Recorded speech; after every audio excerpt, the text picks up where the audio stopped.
Hello, ഇവിടെ ആരും ഇല്ലേ? കതവൊക്കെ തുറന്നു കിടക്കണു. യാസുവേ, ഗസ്റ്റ് ഉണ്ട് കേട്ടാ. അല്ല, ഇതാരൊക്കെ വന്നിരിക്കണേ? വരി വരി ഇരിക്കൂ. ആ, കാന്താരിക്കുട്ടി ആന്റിയുടെ അടുത്ത് ഓടി വന്നൂല്ലേ? മോളെന്താ അവിടെ നിക്കണേ? ഇങ്ങടേക്ക് വായോ. അമ്മേ വിളിക്കണു. ചെന്നോളൂ. ഐ, മഞ്ജുവിന്റെ പിറകിൽ വിളിക്കണ പരിചയമില്ലല്ലോ യാസേ, അതാണ്. ഇതാണല്ലേ കല്ലുവേ നീ പറഞ്ഞ നീയാ? അതെ, ഇതാണ്. എന്തേലും നിക്കണേ, ഇരിക്കുന്നേ. ഐ, നീയ മോളുടെ അപ്പുറാണല്ലോ, കേറി ഇരിക്ക്. ഇക്ക് എവിടെ യാസേ? താറാവിന് തീറ്റ കൊടുക്കാൻ പോയിട്ടുണ്ട്. ഇനിയിപ്പോ ഒറ്റോളോട് കൊച്ചേർത്താനൊക്കെ പറഞ്ഞ് ഏതെങ്കിലും നേരാവും വരിക. എത്ര മക്കളാണ്? അശ്ശോ, ഞാൻ പറയാൻ മറന്നു. യാസുന് മക്കളില്ലേട്ടാ. ഞാനത് പറയാൻ വരികയായിരുന്നു. അതാണിക്ക താറാ കുഞ്ഞുങ്ങളുടെ അടുത്ത് ഇത്ര നേരം ചെലവഴിക്കണതേ. എവിടേക്ക്? ചെന്നോളൂ, ഇപ്പൊ ഇക്ക അവിടെ ഉണ്ടല്ലോ. വാലേന താറാ കുഞ്ഞുങ്ങളെ കാണിച്ചു തരാട്ടാ. ഞാൻ ചോദിക്കാൻ മറന്നുട്ടാ, കുടിക്കാൻ എന്തിട്ടാ വേണ്ടേ? ഫോർമാലിറ്റി വേണ്ട യാസേ, ഇരിക്ക്. അപ്പൊ ഇങ്ങനെയുണ്ട് ഞങ്ങളുടെ ഈ ഗ്രാമം? കൊഴപ്പില്ല. നീ ടൗണിലാണ് ജനിച്ചു വളർന്നല്ലേ? ഫാഷൻ കണ്ടിട്ട് തോന്നുന്നുണ്ട്. ഇല്ലില്ല, എന്റേതൊരു ഗ്രാമം തന്നെയാണ്. പക്ഷെ പറഞ്ഞു ശരിയാട്ടാ, ഞാൻ പട്ടണത്തിലാണ് പഠിച്ചത്. അതെന്തേ അങ്ങനെ? നാടൊരു ഗ്രാമാണെങ്കിലും പപ്പ ഗൾഫിൽ പോയി. അത് കഴിഞ്ഞിട്ട് മമ്മയും കൂടെ പോയി. അപ്പൊ നീ കുട്ടിയിലെ ഹോസ്റ്റലിലാണ്? ഉവ്വ്, കുട്ടിയിലെ ഹോസ്റ്റലിലാണ്. പക്ഷെ അതെന്ത് കഷ്ടല്ലേ? എന്തേ? കുട്ടികൾക്ക് അമ്മേനെ അച്ഛനെ പിരിഞ്ഞു നിൽക്കുമ്പോ ഒരു വിഷമാവില്ലേ? അതെ അതെ, മണ്ണപ്പ ചുട്ടും മരം കയറിയൊക്കെയാ ഞങ്ങള് വളർന്നത്. അല്ല, അപ്പൊ വെക്കേഷനൊക്കെ അങ്ങോട്ട് പോവായിരുന്നോ? വെക്കേഷൻ പകുത്തിട്ടായിരുന്നു. കുറെ നാള് ഗൾഫില്, പിന്നെ കുറച്ച് ദിവസം നാട്ടില്. നാട്ടിലെന്ന് പറയുമ്പോ ആരാ ഉള്ളേ? അപ്പച്ചനും അമ്മച്ചിയും. ഞാനങ്ങനെ വിളിക്കണതേ എന്റെ അപ്പൂപ്പനെയും അമ്മൂമ്മനെയാണ്. അല്ല, ചോദിക്കാൻ വിട്ടു, നാട് എവിടെയാണ്? കുന്നത്തുപുരം. പക്ഷെ സംസാരമൊക്കെ ഞങ്ങളുടെ പോലെയാണല്ലോ. ഞാൻ പറഞ്ഞല്ലോ, ഞാൻ ഇവിടുത്തെ ഹോസ്റ്റലിലാണ് വളർന്നത്. അതെന്തേ അങ്ങനെ? അത് പപ്പന്റെ ബെസ്റ്റ് ഫ്രണ്ടിന്റെ 2 കുട്ടികള് ഹോസ്റ്റലിൽ ഉണ്ടായിരുന്നു. എന്നെക്കാളും കുറച്ച് മുതിർന്നതായിരുന്നു. അപ്പൊ പിന്നെ പപ്പ എന്നെ അങ്ങോട്ട് ചേർത്തു. നീയോ ഒറ്റ മോളോ? ഇഷ്ടായില്ലേ?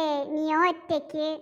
ഏയ്, എല്ലാം നമ്മൾ പോസിറ്റീവായിട്ട് എടുക്കണ്ടേ. അങ്ങനെ വളർന്നോണ്ടാവും എനിക്ക് ഏകാന്തത എന്നൊരു പ്രശ്നമല്ല. വായന എന്റെ ഹോബി. യാസുന്റെയോ? ഞാൻ വായിക്കാറുണ്ടായിരുന്നു ബാലരമ. ഞാനും അതെ. വായിക്കണം, ഒരുപാട് വായിക്കണം. നമ്മളൊക്കെ വായിച്ചാലും തീരാത്ത അത്ര കഥകളുണ്ട് ഈ ലോകത്തില്. ഇതെന്റെ ഇക്കേന്റെ പോലെ തന്നെയാണ് കേട്ടാ. ആഹാ, ഇക്കിപ്പോ വായനാശീലം ഉണ്ടോ? എവിടുന്ന്? പത്രം കൂടി നോക്കില്ല. ഞാൻ അതിനെ പറ്റിയല്ല പറഞ്ഞത്. പിന്നെ കാണാൻ മെലിഞ്ഞിട്ടാണെങ്കിലും എന്റെ ഇക്കയ്ക്ക് ഭക്ഷണം ഒരു വീക്ക്നെസ് ആണ്. ആദ്യമായിട്ട് ഗൾഫിൽ പോയപ്പോ ഞാൻ ഇക്കേനോട് ചോദിച്ചു എങ്ങനെയുണ്ട് ഗൾഫൊക്കെ എന്ന്. ഇക്ക എന്തുട്ടാ പറഞ്ഞറിയോ? എന്തുട്ടാ? നമ്മളൊക്കെ തിന്നാലും തീരാത്ത അത്ര വെറൈറ്റി ഫുഡ് ഈ ലോകത്തുണ്ട് എന്ന്. അടിപൊളി.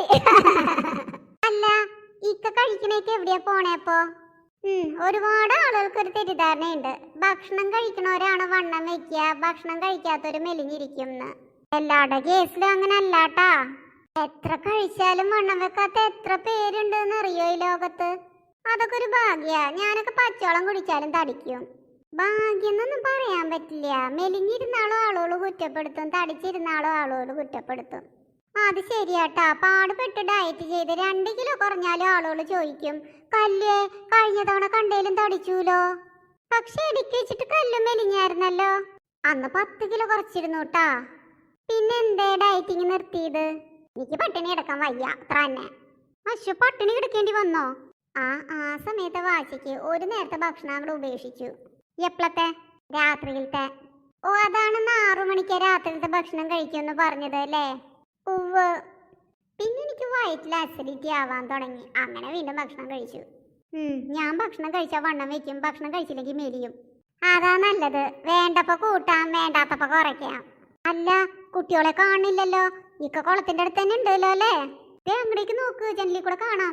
എവിടെ? ആ, ശരിയാ, ഞാൻ ശ്രദ്ധിച്ചില്ലായിരുന്നു. ഐഷു, മഞ്ജു, ഒന്നിങ്ങടേക്ക് വായോ.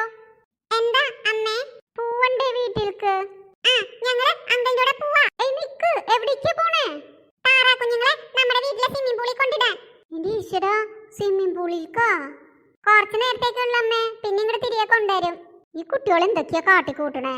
അല്ല, അങ്കിള് വേണ്ടെന്ന് പറഞ്ഞില്ലേ? ഒരു കുട്ടിയോട് നോ പറയാൻ എനിക്ക് ഇതുവരെ പഠിച്ചിട്ടില്ല. എന്നാലും യാസുവേ, സാരില്ലാന്ന്, ഇത് അവരുടെ ഒരു സന്തോഷല്ലേ, നടക്കട്ടെ. Thank you aunty. പിന്നെ പിന്നെ അടുത്ത എപ്പിസോഡ് കാണാൻ മറക്കണ്ടാട്ടാ. താറാക്കുഞ്ഞുങ്ങൾ ഞങ്ങളുടെ വീട്ടിലെത്താണ്. ആശ ചേച്ചി ഞാൻ പേര് വിളിക്കട്ടേട്ടാ. ഹായ് റിന്ദ, ഹായ് അമ്മ. ഞങ്ങള് കൂട്ടായ പോലെ ഞങ്ങളുടെ അമ്മമാരൊക്കെ കൂട്ടാവാണ് കേട്ടാ. ഇവരുടെ ഫ്രണ്ട്ഷിപ്പിന്റെയും ഞങ്ങളുടെ ഫ്രണ്ട്ഷിപ്പിന്റെയും തുടർന്നുള്ള എപ്പിസോഡ്സ് കാണാൻ മറക്കല്ലേ. അതിനായിട്ട് എനിക്കിന്നത് പറ്റാത്തെ ചേച്ചി ഒന്ന് പറഞ്ഞേടിയേ. സബ്സ്ക്രൈബ് ചെയ്യണേന്നാണ് അവള് പറയണത്. ആ അതന്നെ ചെയ്തോളൂ. കൂട്ടുകാർക്കൊക്കെ വാട്സപ്പ് വഴി ചാനൽ ഷെയർ ചെയ്ത് കൊടുക്ക്.